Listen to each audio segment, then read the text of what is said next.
British Advanced Pain Clinic, Noppimayam Surgery Duram. For appointments 9155515563. Namaste, welcome to iDream Inside Politics with Kavita.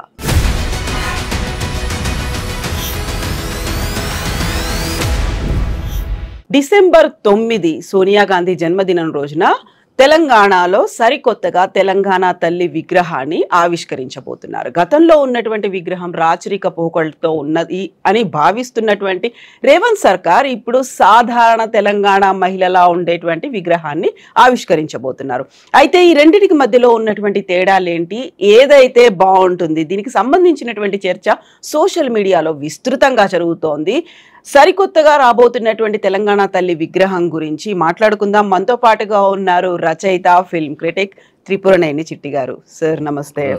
So మనం 10 ఏళ్ల పాటు ఒక విగ్రహాన్ని చూసాము, తెలంగాణ తల్లి విగ్రహం. ఇప్పుడు సరికొత్తగా మారబోతుంది. పాత విగ్రహంలో రాచరిక పోకళ్ళు ఉన్నాయి. అలా కాదు, తెలంగాణ ఆడబిడ్డ ఎట్లా ఉంటుందో అలాంటి విగ్రహాన్ని మనం చూడబోతున్నామని రేవంత్ సర్కార్ చెప్తోంది. ఎలా అనిపించింది సార్? ఈ రేవంత్ సర్కారు మాటలు ఎలా ఉన్నాయంటే, ఏదో నా ఎడం చేయి తీసి పొర చేయి పెట్టు అన్నట్టు, ఏదో మార్పు, ఏదో ఒక పెద్దానికి ఒక మార్పు చేయాలి అనే ఒక ఎదవ లక్షణం ఆలోచన తప్పితే, ఇప్పుడు తెలంగాణ దేవతకి తల్లికి ఏంటి తేడా? తల్లి అనేది ఆశీర్వదిస్తుంది, ప్రేమిస్తుంది. దేవత ప్రేమిస్తుంది, ఆశీర్వదిస్తూ వరాలు ఇస్తుంది. దేవత అనేది మనకి అంటే కనపడని రూపాలు కనుక దేవతలు, దేవుళ్ళు అంటాం. అందుకని ఆ రూపం కాదు. ఎందుకు నగలు గిగలు అలంకరణ ఎందుకు చేస్తారు? ఒక లక్ష్మీ ప్రసన్నత. ఆ దేవత మా తల్లి ఒక లక్ష్మీ ప్రసన్నతోటి ఉంది. ఒక సలక్షణముగా ఉండటం వేరు, సలక్షణంగా ఉండదు. ఇప్పుడు సలక్షణంగా ఉన్న రూపం పెట్టారు. సలక్షణంగా ఉండదు, సలక్షణంతో పాటు స్వర్ణ ఆభరణాలతో ఉండడంలో లక్ష్మీ ప్రసన్నం. నా తల్లి ఇంత ఘనంగా ఇంత గొప్పగా ఉంది అని చెప్పడం, అది నా తల్లి ఎంత గొప్పగా ఉందని చెప్పడంలో నా తల్లి సాదాసీదాగా ఉంటుందని కాదు కదా. నా తల్లి సాదాసీదాగా ఉంటుంది అని చెప్పుకుంటాం. ఒకవేళ నా తల్లి సాదాసీదా ఉన్నా కూడా ఘనంగా చెప్పుకుంటాం. నా తల్లి ఇలా ఉంది, ఇంత లక్షణమైన తల్లి, నా గొప్ప నా తల్లి, లక్ష్మీ కళ ఉట్టిపడే తల్లి, సలక్షణమైన నా రూపం ఉన్న నా తల్లి. అమ్మలగన్న మా అమ్మ దేవతమ్మ, అమ్మలగన్న మా అమ్మ దేవత అన్నారు. అంటే నువ్వు అది వదిలేసి అమ్మ అనే ఇది దానికి ఒక లాజిక్ చెప్పి పిచ్చివాగుళ్ళు, రేవంత్ సర్కారు వచ్చిన కాడ నుంచి అన్ని పిచ్చివాగుళ్ళు, బాధ్యతారాహిత్యమైన వాగుళ్ళు, వీధి రౌడీ భాషలు అయ్యే తప్పితే ఇంకోటి లేవు. ఇప్పటికీ పెద్ద చిన్న సంస్కారం లేకుండా మాట్లాడతాడు. ఆయన ఎక్కడో ప్రవాసాంధ్రులు దానికి వెళ్ళి అక్కడ 20 అడుగులు గోతు తవ్వుతాను అంటాడు. అసెంబ్లీలో కూర్చొని ప్యాంట్ తిప్పదీస్తాను, వేప చెట్టుకు ఇదేస్తాను, పేగుల మెడలో వేసుకుంటాను అసెంబ్లీలో మాట్లాడతాడు. ఇంకెక్కడో పిల్లల ఫంక్షన్కి వెళ్ళి అక్కడ బూతులు మాట్లాడతాడు. రాజీవ్ గాంధీ విగ్రహాన్ని ఆవిష్కరణకు వచ్చి రాజీవ్ గాంధీ విగ్రహానికి సెక్రటేరియట్కి ఏమైనా సంబంధం ఉందమ్మా? తెలంగాణకి రాజీవ్ గాంధీకి ఏం సంబంధం అన్నా? రాజీవ్ గాంధీ బతికిన నాళ్ళు ఒక తెలంగాణ గురించి ఒక్క మాట అయినా ఈనాడైనా మాట్లాడున్నాడు ఆయన చరిత్రలో లేదు. పైగా ఆయన చేసింది ఏంటి, ఒక తెలంగాణ ముఖ్యమంత్రి సామాన్యుడు మా అంజయ్యని సామాన్యుడైన ముఖ్యమంత్రిగా ఉండి ఒక సామాన్యుడు పైకి ఎదిగిన బడుగు బలహీన వర్గాలకు చెందిన అతన్ని 10 మందిలో ఎయిర్పోర్ట్లో అసహ్యంగా దూషించి అవమానించి, ఆఫ్టర్ ఆల్ అప్పుడు ఈయన ఏమీ కాదు, ఒక ఎంపీగా ఉండి స్టేట్ చీఫ్ మినిస్టర్ని అసహ్యంగా అవమానించి మాట్లాడితే ఆయన కంట తడి పెట్టుకున్నాడు.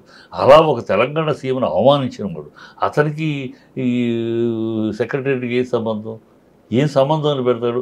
ఆ సంబంధాన్ని పెట్టి ఆ మీటింగ్లో మాట్లాడతాడు. ఆ సన్నాసి తన స్టాచ్యూ పెట్టుకోవాలని చోటు రిజర్వ్ చేశాడు. అక్కడే ఆ సన్నాసి ఎవరిని? కేటీఆర్ వయసు ఏంటి? కేటీఆర్ అనుభవం ఏంటి? 14 నీకు మళ్ళీ ఎవరు కాళ్ళు పట్టుకుని సీఎం అయ్యాడు ఆయన?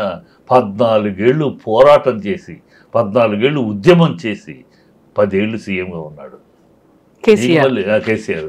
నీకు మళ్ళీ సోనియా కాళ్ళు కొట్టుకు, సోనియా నీ తిట్టి నోటితోటి మళ్ళీ ఆవిడ దేవతాన్ని పొగిడి ఈ డబుల్ గేమ్లు ఆడి సోనియాని రాక్షసి అన్నావు, బోతక్క అన్నావు, రక్తం పిలిచి బోతం అన్నావు, ఇన్ని వాగేవు నువ్వు. అప్పుడు చంద్రబాబు పక్కన సామంత్ రెడ్డిగా ఉండి ఇప్పుడేమో ఆవిడ దేవత అని ఆవిడ కాళ్ళ దగ్గర కూర్చొని రాహుల్ గాంధీ కాళ్ళు పిసుకుతూ బతికేస్తున్నావు. కాళ్ళు కడిగి నీళ్లు చల్లుకున్నా తప్పేమీ కాదు, పాపమేమీ కాదన్నమ్మా. ఆ మాట అంటానికి సీఎంగా సిగ్గు శరం ఉండాలమ్మా.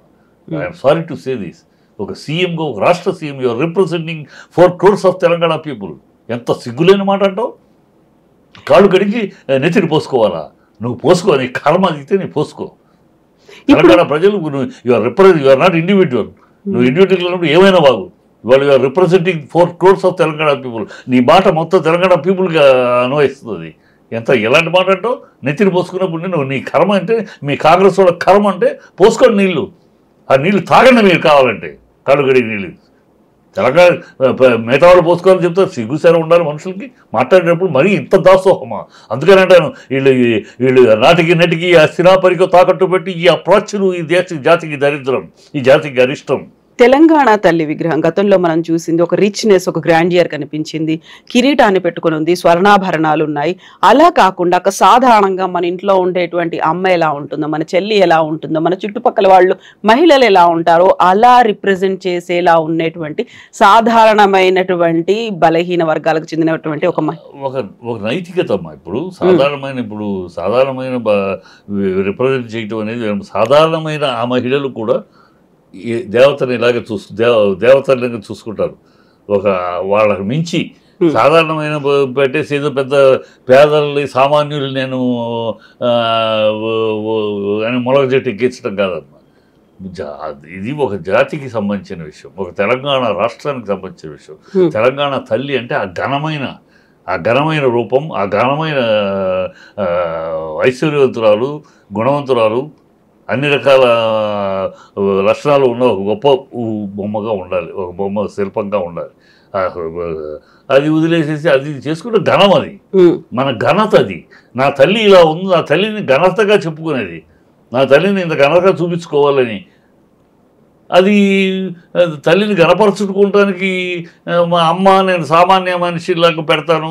మరి ఎందుకు దేవుళ్ళు కనకదుర్గకి ఎందుకు అలంకరణ చేస్తారు, పెద్ద మొదలకి ఎందుకు అలంకరణ చేస్తారు? వీళ్ళకి అమ్మ అనేది ఊరిపోయిందమ్మ. ఇందిరమ్మ, సోనియా అమ్మ, ఆ అమ్మ కాళ్ళు ఆ పిసకటం, కాళ్ళ దగ్గర కూర్చుంటాం, అమ్మ అని భజన చేయటం వీళ్ళకి అలవాటు అయిపోయింది కాంగ్రెస్ వాళ్ళకి. అందుకని తల్లి అంట కన్నా, తెలంగాణ తల్లి అంట కన్నా తెలంగాణ అమ్మ, ఆ తల్లి అనేది వీళ్ళకి పట్టదు, నోట్లో తిరగదు. వీళ్ళకి ఎందుకని అమ్మ ఇందిరమ్మ వాగారు, సోనియా అమ్మ అని వాళ్ళ కాకా పట్టడం, వాళ్ళ కాళ్ళ పిసకటం వీళ్ళ కర్మ బతుకంతా. అందుకని వీళ్ళకి తల్లి కన్నా అమ్మ పదమే ఎక్కువ. తల్లి అనేది చక్కటి పదం, అమ్మ అనేది తక్కువ పదం కాదు. అమ్మ అనే పదాన్ని కొంచెం గౌరవప్రదంగా ఇంకా తల్లి, అది అలంకరణ. నా తల్లి ఐశ్వర్యవంతురాలు, నా తల్లి సువర్ణాభిషేకంతో ఉన్న నా తల్లి రూపవంతురాలు. అయితే ఇక్కడ తెలంగాణకి సంబంధించి చూస్తే గ్రామ దేవతలు ఉన్నారు, పోచమ్మ కావచ్చు, ఉప్పలమ్మ, పెద్దమ్మ, వీళ్ళందరూ కూడా చెట్టు పుట్టలు లేకుంటే రాళ్లని ఇలా పూజిస్తూ ఉంటాము. అంత సాధారణంగా మనం పూజించినప్పుడు తెలంగాణ తల్లి కూడా అంత సాధారణంగా ఉంటే వచ్చే నష్టం ఏంటి అనేటువంటి వాదన. సాధారణంగా కూడా తప్పేను కాదమ్మా. నా తెలంగాణ తల్లి సాధారణం కాదు అంటున్నాను నేను. నా తెలంగాణ తల్లి సాధారణం కాదు. నా తెలంగాణ తల్లి రూపవతి, ఐశ్వర్యవతి, సంస్కారవతి. నా తల్లిని చూడగానే చెయ్యెత్తి నమస్కరించాల్సిన రూపం నా తల్లిది, దైవ స్వరూపం నా తల్లి. అది నాకు నేను కోరుకునేది. నా తెలంగాణ తల్లి అనగానే అలా అమ్మ అని అలా నమస్కరించాలి, అమ్మ అని ఇలా పాదాభందనం చేయాలి. అలాంటి రూపం నా తల్లి రూపం. అది నా కనుసరలో ఉన్న నా కనపడే దృశ్యం అది. నా తల్లి ఒక రూపవతి, నా తల్లి ఒక ఐశ్వర్యవతి, నా తల్లి ఒక చూడగానే అలా ఆకర్షణీయమైన, అలా చేతులు దండం పెట్టాలనే ఒక పవర్ఫుల్ రూపం నా తల్లి. అయితే చిట్టి గారు, ఇక్కడ తల్లి అనగానే ఆశీర్వదిస్తుంది, తల్లి అనగానే మంచి కోరుతుంది, దీవిస్తుంది అనుకున్నప్పుడు ఇప్పుడు సరికొత్తగా రాబోతున్నటువంటి తెలంగాణ తల్లి విగ్రహంలో కూడా అభయహస్తం అనేది కనిపిస్తోంది కదా. అక్కడ అభయహస్తం కనిపిస్తుందో కాంగ్రెస్ హస్తం కనిపిస్తుందో తెలియట్లేదు. అభయహస్తం కాదా? కాంగ్రెస్ హస్తం. కాంగ్రెస్ హస్తం వాళ్ళు అది పెట్టుకున్నారు, కాంగ్రెస్ హస్తం చూపిద్దాం. అది అభయహస్తం కాదు. అభయహస్తం అయితే ఇలా ఉండదమ్మా. చూడ ఫోటోకు అభయహస్తం అనేది అలా ఉంటుంది, దీవిచ్చినట్టు అలా కొంచెం ఉంటుంది. అది దీవెనలాగా. ఇది హస్తం ఓటేయండి నాకు అన్నట్టు ఉంది. సో గతంలో ఉన్నటువంటి విగ్రహంలో బతుకమ్మ కనిపించేది, మన తెలంగాణకి ప్రత్యేకమైనటువంటి బతుకమ్మ ఉండేది, ఐశ్వర్యమైన తెలంగాణ కనిపించింది. రైతు ఇది వ్యవసాయం కార్మికులు కర్షకులు వ్యవసాయాలు అందరూ కనపడ్డారు దాంట్లో. ఇక్కడ ఏం కనపడ్డారమ్మా? సో అంత నిలువెత్తు విగ్రహం, దాంతో పాటుగా కింద పీఠంలో పిడికిళ్ళు కనిపిస్తున్నాయి, లేకుంటే నినాదాలు అనేది తెలంగాణకు సంబంధించి ఎత్తినటువంటి నినదించడానికి ఎత్తిన పిడికిళ్ళు కనిపిస్తున్నాయి అని ఇవన్నీ ఉన్నప్పుడు తెలంగాణని రిప్రజెంట్ చేయట్లేదు అసలే ఆ విగ్రహం. అదే అప్పుడు ఆ పాత విగ్రహంలో తెలంగాణని ఇప్పుడు ఈ విగ్రహంలో పిడికిలు ఉన్నాయి, కింద పీఠంలో కనిపిస్తున్నాయి. పిడికిలు ఎందుకమ్మా అంటే తెలంగాణ తల్లి ఈ పిడికిలు బిగించి నిరంతర పోరాటం చేసే గొడవలు విప్లవాత్మ కాదే. తెలంగాణ తల్లి విప్లవ జ్యోతి కాదు, తెలంగాణ తల్లి విప్లవ తల్లి కాదు. ఆ పిడికిలు బిగించడం ఏంటి? ఇంక అంటే ఎక్కడ విచక్షణ లేదు, ఏదో వాళ్ళు చేశారు, దానికి వ్యతిరేకంగా మనం ఏదో చేయాలి.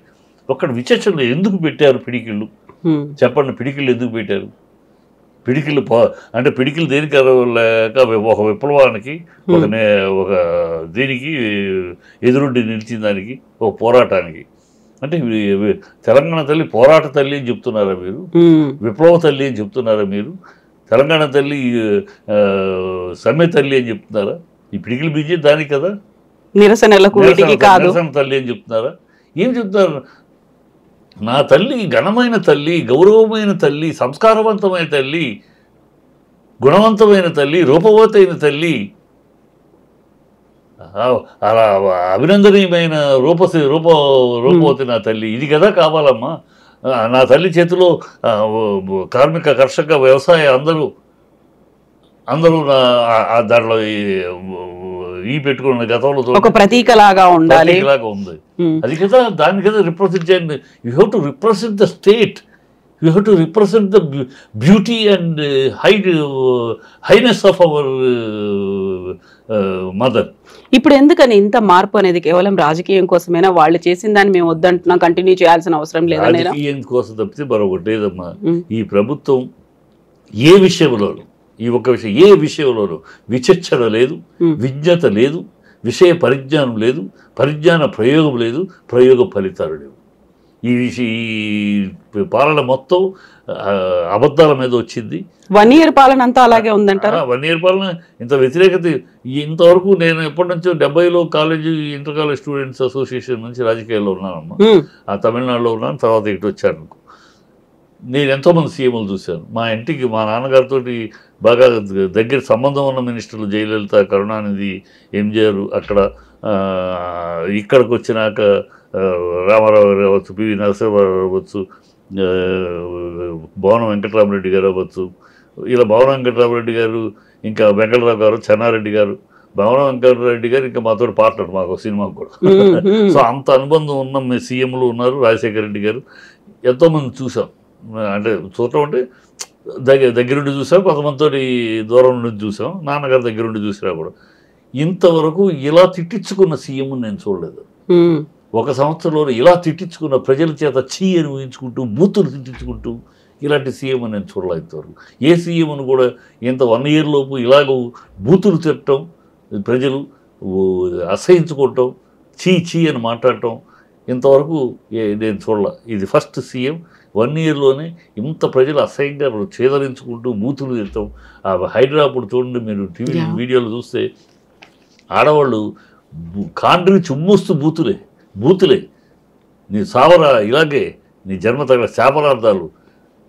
ఎలాగూ ఎందుకు తిట్టించుకుంటున్నారు? ఎవరు తిట్టమంటే తిట్టరు కదా, కడుపు మండి తిడుతున్నారు. కడుపు మండి అనాలోచితంగా నువ్వు హైడ్రాని పెట్టి మూటల కోసమని బిల్డర్స్ని బ్లాక్మెయిల్ చేసి వాళ్ళ దగ్గర మూటలు సర్దుకుంటాం కోసమని నువ్వు కడుపులు కొడతావా? పేదవాడి కడుపు కొడతావా?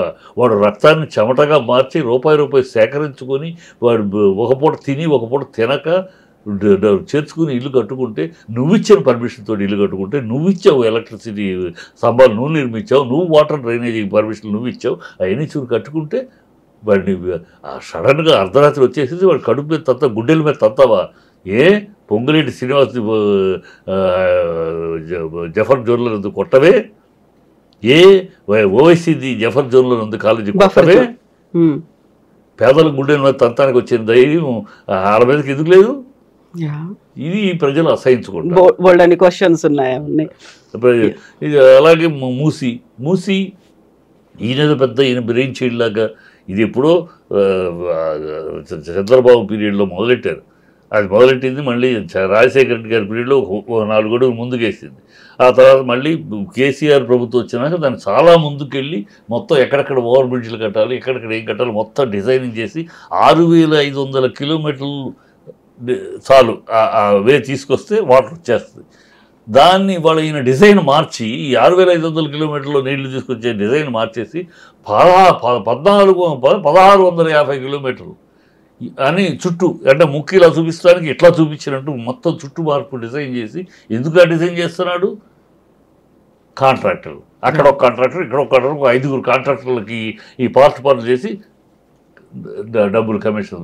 వీళ్ళ బతుకంతా వాళ్ళు ఏంటంటే ఈ కాంగ్రెస్ బతుకు వాళ్ళు ఏం జరుగుతుందంటే మూటలు పంపించాలి అధిష్టానానికి. మూటలు వీళ్ళ డిఎన్ఏ అంతే. ఎక్కడ వీళ్ళ ప్రభుత్వం ఉన్నా వీళ్ళ డిఎన్ఏ ఏంటంటే 3 నెలలకు ఒకసారి అధిష్టానానికి సూట్ కేసులు పంపించాలి. ఇది ఆరంభం నుంచి ఉన్నదే. ఇవాళ పోటీ పడుతున్నారు. అక్కడ పెట్టేశారు ట్రయల్ బ్యాలెన్స్. ఎవడో ఎక్కువ మూటలు ఈ లోపల ఇవ్వగలుగుతాడు వాడు రెండో కృష్ణుడు రెడీగా ఉన్నాడు. కోమటిరెడ్డి వెంకటరెడ్డి ఆల్రెడీ చెప్పాడు. సీఎం ఆవిడ సోనియమ్మ గారు నాకు చెప్పేశారు, నువ్వే ముఖ్యమంత్రి అనుకోకుండా అతను చేశావు, నీ ఛాన్స్ నీకు ఉందని చెప్పారు. సో అతను రెడీగా గొత్తిగా నక్కలా కూర్చున్నాడు, సూట్ కేసులు రెడీ చేస్తున్నాడు. అతన్ని మించిన సూట్ కేసులు రేవంత్ రెడ్డి రెడీ చేయాలి. ఇప్పుడు రేవంత్ రెడ్డి సమస్య ఇది ప్రజల సమస్య కాదు. ఇవన్నీ ఉన్న పై డ్రామాలు ప్రజల సమస్య కాదు. అతని సమస్యల్లా కోమటిరెడ్డి వెంకటరెడ్డి కన్నా బరువైన బలమైన ఘనమైన సూట్ కేసులు రెడీ చేసే అధిష్టానానికి పంపించాలి. పంపించకపోతే ఇతను సీటు ముడితే రెండో కృష్ణుడు రెడీగా ఉన్నాడు. అది వాళ్ళ కర్మ. ఆ కర్మలో ఉన్నారు తప్పితే పరిపాలనలో లేరు. థ్యాంక్ యూ సో మచ్ చిట్టి గారు. థ్యాంక్ యూ అండి.